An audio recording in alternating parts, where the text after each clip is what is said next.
Ces prises, ils sont près de 600 chaque jour à s'y agripper. Des lieux comme celui-ci, on en retrouve 49 en Suisse romande, contre une dizaine il y a 15 ans. Cette chaîne compte 4 salles et a investi sur le site des Cubes Blancs près d'1 million. Un risque financier important, mais maîtrisé. Car ici, on table sur les différentes prestations. C'est un sport qui est chouette, qui est ludique, qui est agréable à faire, qui est social. On partage des chouettes moments.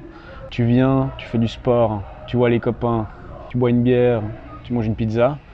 Je crois que les gens ne veulent pas se prendre la tête, ils veulent faire beaucoup de choses en même temps, de manière agréable. Et c'est pour ça qu'il y a de plus en plus de salles de grimpe. En Suisse, il serait près de 200 000 grimpeurs à pratiquer régulièrement ce sport. Chaque année plus nombreux, la moitié d'entre eux s'entraînent uniquement à l'intérieur.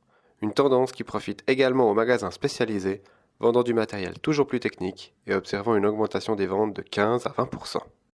Dans le chausson d'escalade, on a notamment une évolution sur ces 10-5 dernières années.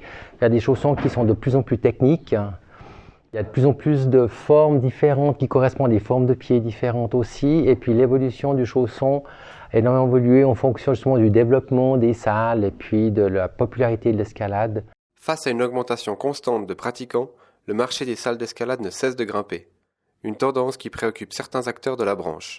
Rien qu'à Lausanne, on dénombre 3 salles dédiées à l'escalade. Les choses se passent bien en termes de concurrence. Il y a assez, je dirais, pour faire vivre ces trois salles. Par contre, c'est clair qu'on pourrait imaginer qu'il y a d'autres acteurs qui viennent sur le marché. Je pense que ce serait vite